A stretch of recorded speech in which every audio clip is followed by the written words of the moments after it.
Have you ever wondered if there are still people in the world who have your best interests in mind? Well, my next two guests, Coach Sparty and Coach Felicia from the IBTT Blazers, will answer that question and more, like, what does IBTT stand for and where did it come from? So take a listen, tell me what you think, and we'll see you on the other side.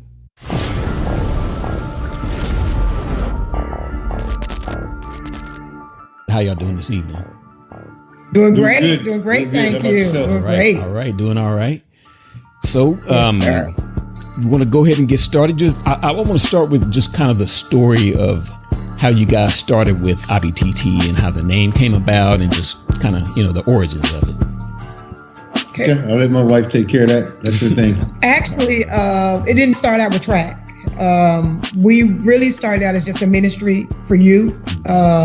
We would rent out gyms and facilities out in the Garland area, and also in Dallas. Mm-hmm. And we would get kids together, and we would get in a circle. And I was really, the way it really started is I moved from Arkansas. We moved into Texas, didn't have family here. Was used to doing stuff in the community because that's what my parents did. We grew up in that. Mm-hmm. And I was just like, Lord, I don't have anything to do here. I'm going back home. I can't stay here. I don't have friends. I don't know anybody besides work. I feel like I'm not doing anything. So I prayed. I went home, and my dad sent me back. He was like, you know what? You have a husband now. You can't run back and forth Arkansas, Texas. You got to go back and stay with your husband. You're married now. You can't keep up. We love you. We want to see y'all, but you can't come home every weekend because you can't figure out what you need to do. Mm-hmm. So I prayed, and I was like, Lord, I got to figure out something. I got to find something to do. So D'Antonio and I, he was a little baby. He was, 6, 7 years old. He's riding in the back of the car, and something hit me. And all of a sudden it just says, I'm better than that. And I was like, I'm better than that. So I said, D'Antonio, when I say certain things, I want you to say, I'm better than that. Right. Mm-hmm. And so I would say drugs. And he'd say, I'm better than that. He's in the back seat. Right. I would say lying. I'm better than that. Fighting. I'm better than that. And so at that point, I think that's when the ministry actually started. Mm. So it was just given to me. It was put in my spirit that because we work with youth so much at home, and that's what my parents did, sold back into the community. I felt like, that's something that I could do, because a lot of the kids that we did know, they didn't have fathers in the home that D'Antonio knew and that he was friends with. Mm-hmm. So I felt that Sparty, being Dunn's dad, was working with a lot of them in football and stuff like that. That would be a good way to try to mentor the youth. And so we just came up with I'm better than that. So we started renting out gyms, renting out places. We would go to those places free. They would come in for free. We'd have a big circle, and we would just speak with them about the statistics that are placed on them now. Like when they're coming in the classroom, they're not saying how many of y'all are going to be doctors, lawyers, attorneys. They're really looking at you all saying, how many of y'all going to be in jail? Mm-hmm. How many of y'all going to be selling drugs? And we wanted to change that phase. And I'm better than that was a way of changing that. So when we were talking to them, we would teach them that, like, when someone comes in, you tell them who you want to be, regardless of if your dad was on drugs or your mom or you were raised in the hood, you can be better than that. You know what I'm saying? So we started teaching them that and started just going around and helping the kids in the community in the low income areas, just teaching them that, yeah, you may be here, but you don't have to stay here. You know what I'm saying? You're better than where you're at, but you have to believe that. And we started doing that, and it just went out. We would have about 100 kids. Yeah. We didn't know anybody. So we knew that it was something that God had, because we started out one time, we had like 30 kids. Next thing you know, 50 kids, and families will tell other families, and 100 kids out. Mm-hmm. And God always made a way for us to get the facilities free. He always provided the food. We always had everything we need in order to make it work. Yeah. And so once our kids were going to school in the Richardson area, and we moved back over here more to Lake Dallas, and they started going to school here in Lake Dallas. And so we weren't in that area as much. And so I started Nina running on the track club in Louisville. At that time, they had Lake Cities. And she was running. We just wanted to give her something to do. And she was, 7, 8 years old. Mm-hmm. And we just noticed that, everybody was paying their money, But if you weren't naturally fast, you weren't being noticed. You know, kids were playing in the dirt and Sparty and I would just be sitting there like, you know, we know that they may not be fast. Nina was just blessed enough to be fast, you know, but the other kids weren't. But it's like they didn't exist because they weren't fast. They weren't who the team, I guess, felt. And not saying anything about them, you know, just not who they felt that they could use at the time, you know. So they focused more on the kids that already had the natural ability. So we took Nina, we ran that year, we finished up, and we said, you know what, we can do this. So we just grabbed 4 friends, 3 of our friends, it was 4 of them. We started out with 4 kids. And we started out with IBTT. Antonio gave us that because I was like, well, what can we call it? You know, we've been going with I'm Better Than That as the ministry, but what can we name the team? And Antonio was like, well, Mom, you say I'm better than that, so let's just make it IBTT. And I was like, okay, that still means the same thing. You know what I'm saying? So I was like, yeah, we can keep that. I said, because I wanted to maintain the ministry side of it, you know, and it wasn't to even grow. We weren't even trying to grow. We were just trying to give Nina and her few friends something to do. And we went from 4 kids one year. D'Antonio decided he wanted to come with 4 of his friends. So we started with 8 kids. And we would be out running with just those 8 kids. They dominated. I mean, you know how it is when God has something, a purpose and a calling that he wants you to do that you're not even aware of. He gives you favor where, you know, you shine with just 4 people and you had these other big teams that have been out, been around. But I guess he shed the light on us and people would come up and ask us, where y'all from? You know, and we'd be like, well, we're from Denton, you know, and well, are y'all accepting kids? And we're like, well, not really. We're not, you know, we're just here. You know, we got our 8 kids and we're just here. Yeah. And so from one year, we went from the 8 to 75 new kids joining the team. Wow. And then from there, it went on to, we're to another 75. So we were up to like 200 kids in no time with just us coaching, you know, because we weren't expecting it. And Snow was happening because his daughter Darier ran, but it was only like 3 of us at the time, right? Absolutely. And so I said, you know what? I said, now that I can't get over to Garland to continue to do the ministry and stuff that I was doing, I could do it right here. I can offer something different that most clubs are not offering. You have to pay, you know what I'm saying? You have these fees, you have to pay dues, you have to pay fees, you have to be good, you have to try out for a lot of the teams. And I said, you know what, since I can't get to my church, which is in Dallas, during the week to actually volunteer and do things that they do at church during the week, I said, this could be my way of giving back to the community. So I said, you know what, let's do it. I said, we're going to make it as cost efficient for parents as possible. We're not going to have tryouts, and we're going to build a community where any kid can come and feel like they're somebody, feel like they're special. Even if they're not the fastest or if they're not the outspoken, they're going to come and have a community of kids where you can always find someone to connect to, you know? Yeah. And so I said, we're going to build on this. I said, and we're going to keep it going. And as it growed, it kept growing. And people would be like, you need to charge. I said, no, this is the ministry that God gave me. Now, whatever God gives you, it may be about the money. It's not about the money for Sparty and I. We work full time. I'm sowing back into someone. People sold into us when we were younger. You know, we didn't have a lot, so we couldn't do a lot.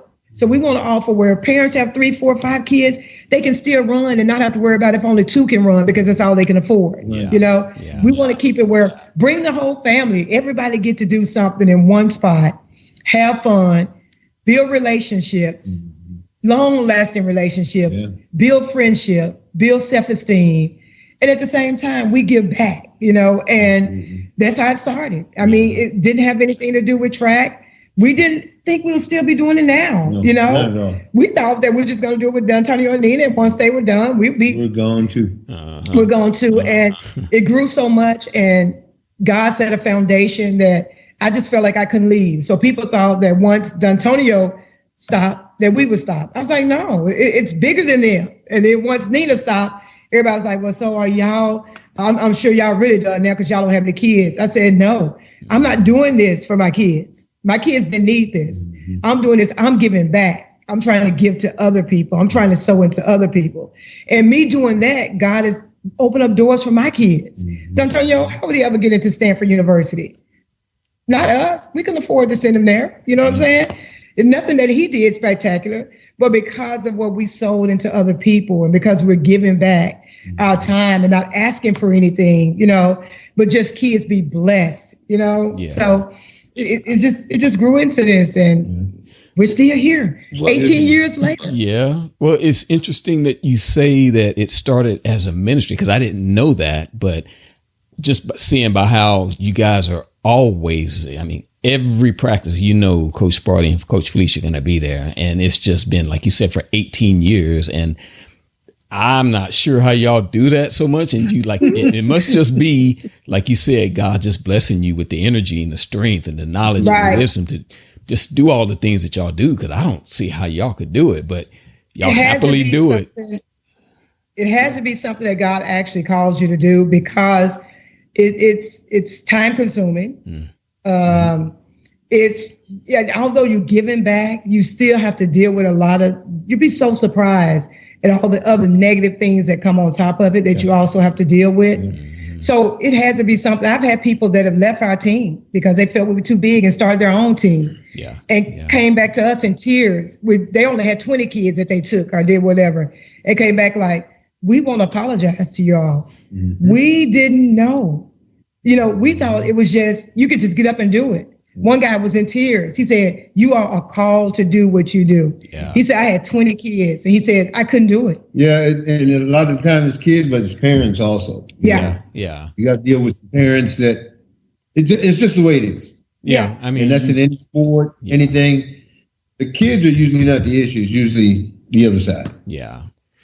Well, it's not fun. just that you have to deal with, kids and parents. It's all the admin duties that go with it. The uniforms, the getting a lot that goes behind it. Yes. So collecting the money for each track, like the track meets where you have to pay for each race. You have to do all of that and keep track of all that. And you're up at 2 or 3 o'clock in the morning time getting it done, and it's a lot. But like I said, because he's called us to do it, what seems like a lot to most people, I'm not saying that it's easy, but it is. And it's easy, but it's easy, but it's not. But it is. It's because of parents like Tony. Yes. They make you go. Yes. You know what I'm saying? Well, it's been a pleasure. If you buy into what we're trying to do with your child, it'll all work out. Yeah. And we've been blessed where our organization is where we try to cater to lower income people that have a lot of kids that need the help. But what I try to explain to most of our people, because people be like, oh, everybody just on y'all team because they don't have to pay anything. And I tell them that over half our parents could go and pay $300 a month to be on anybody's team. Right. Half our parents could do that. Right. They're not here because of the money. Absolutely. They're here because they see the vision. God knows certain people to plant with you, you know what I'm saying, to go through your journey with you. I said, they're not here because it's free. Right. Most of our parents are educated working people. Yes. They could afford to pay to go anywhere. Right. It's just who God sent with us and knew that we would need certain people standing in the gap with us in order for us to continue to do what it is he wants us to do. Yeah. We can see like you are. Well, we can see that the care and the giving is there. And that's why, we don't mind helping out and jumping in and doing whatever we need to do, because we know you guys are just overwhelmed with everything. But you can also feel that it's just a different environment. When you're just there, family. And there's no drama. There's no incidents there. And with there's many people that have come through there. You would think that daily there would be some conflict between you guys and somebody else. None of that, because it's God bless and everybody just knows, hey, we want a family atmosphere. Absolutely. Yeah, we want like family. Like when we go out of town, we make sure we eat together. We still do that to this day. We just went to LSU with some of the kids for indoor. We had quite a few new parents, and they're not used to that with their old teens. But I'm like, we're trying to cultivate a family atmosphere. Like if your kid is out and you're not there and your kid is there, you know that your child is taken care of, because they're going to treat them the same way they treat their own kids. So that's what we try to give, that family atmosphere of fun, just cultivate all that with so much negative going on. No agendas.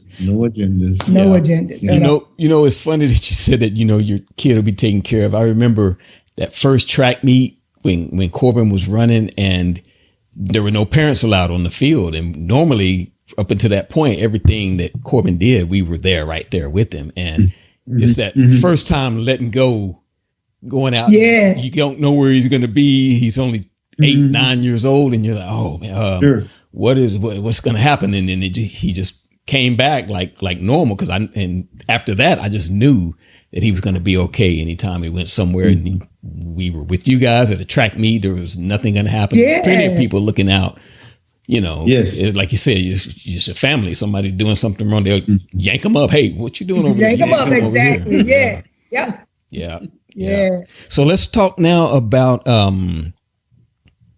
some of the athletes that have come through and have succeeded while they were with you guys and then have gone on and succeeded. I know there's a number of guys that you mentioned before. The main one that 3 or 4 of these guys I know, Caleb Hicks, the Bowen brothers, Jatavian, and, you know, kind of talk about some of those guys. You know, Jay Sean. Who is that? I don't know if you remember Jay Sean. Jay Sean Smith. Jay Sean Smith that runs with us. That ran with us for many years, all the way up until he graduated. Probably know him. I just don't really remember him right off. Oh yeah, you know him for sure. Yes. You got to see his face. You have to see his face. Jay Sean, he's running right now.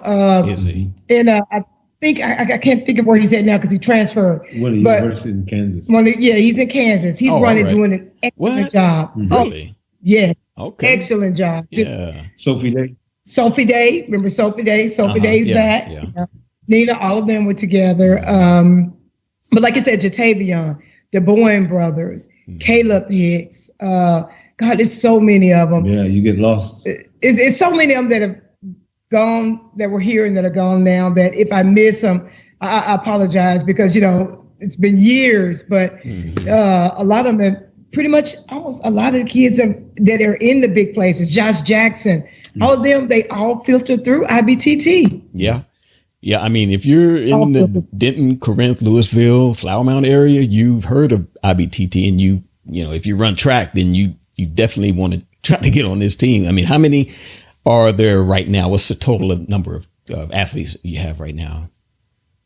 We have probably last season we have like close to 4. You get close to about 400 or so. Yeah. But then you'll have, you know, they'll sign up, but you probably have like about 300 who actually show up and work and stuff like that. But yeah, pretty much we would be close to about 4 and about at least 300 that actually make it through the season, you know what I'm saying, run some and do stuff like that. Yeah. Well, I know since we've been there, it has grown so much. I mean, it's like turned over now because most of the older kids that were there have kind of gone on. And so we're, they're going. Yeah, now, so it's always a good thing. And that's why I tell people that with our team is that we try to cultivate where kids come and they stay. So I always tell them, like, we're not. If you're the type that where it has to be about your child, then IBTT is probably not for you. We love everybody. So when we get a kid, if we have 300, we're going to try to make sure that 300, even if they're not, you're going to see. You may have some kids that's not even fast, but they're going to be out there running 400 just like everybody else, you know.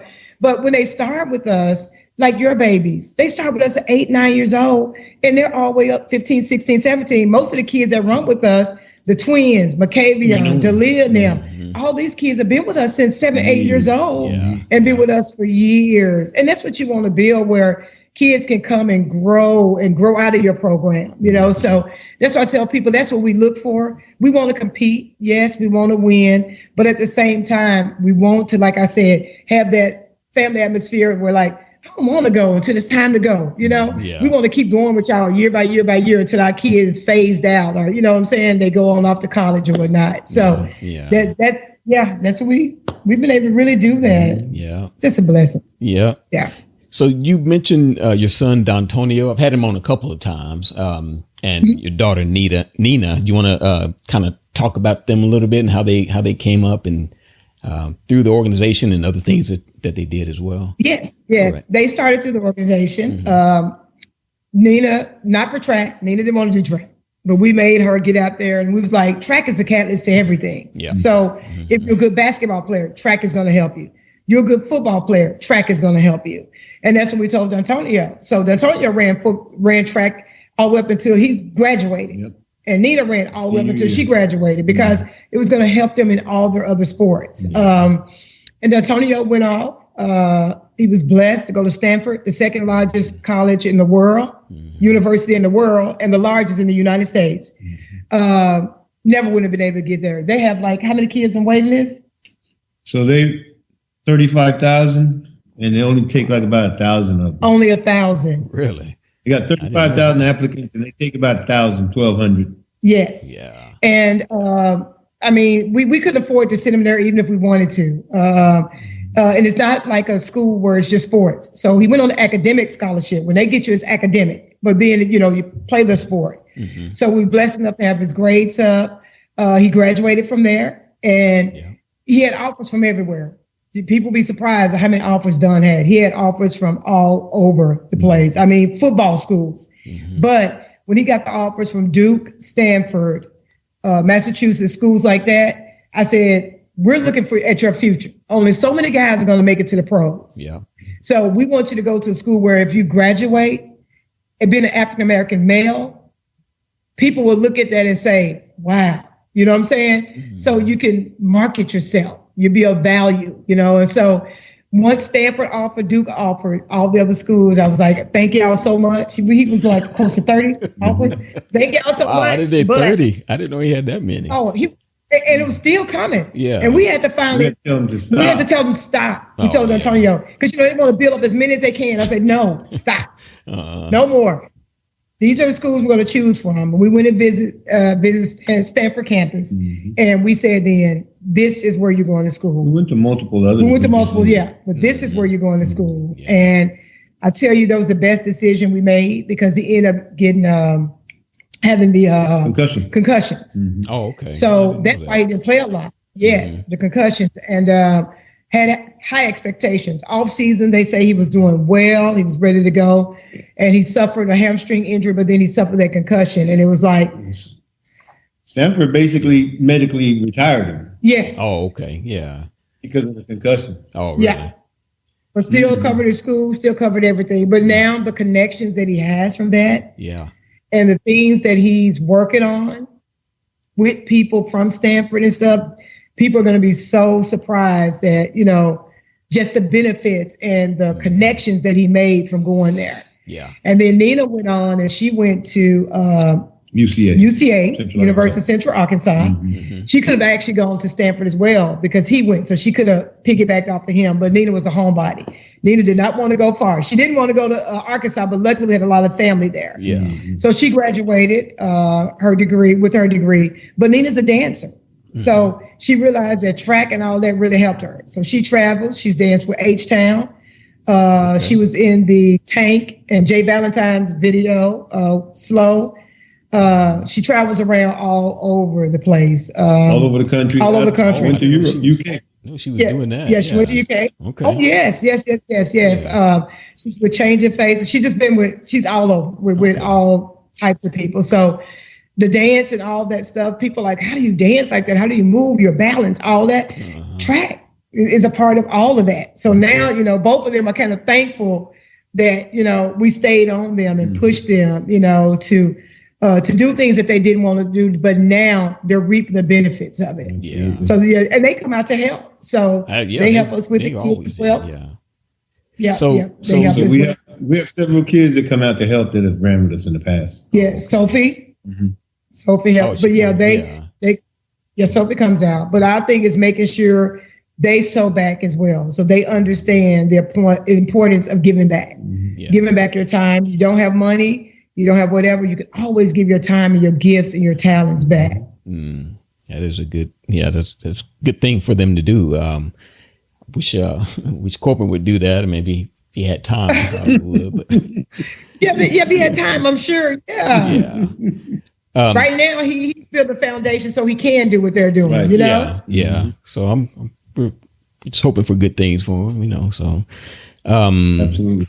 So y'all were talking earlier about the indoor track season has already started, and we've got the summer season started. So you want to give some dates on that, and people can kind of be aware of what's going on with that.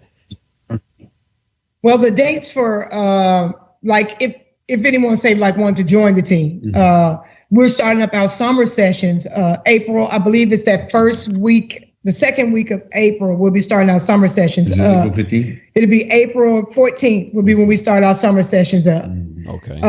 When we start up in April, we'll be going Monday through Thursday. I will have the times updated, but I do believe that we're going to start at 6:30. 6 first, right? Is it 6 at first? Okay, 6. Okay, well, I need to let the coach know that it's going to be at 6. And so 6 for the younger kids and 6:30 for the older kids. Okay. And we'll be practicing at Denton High School.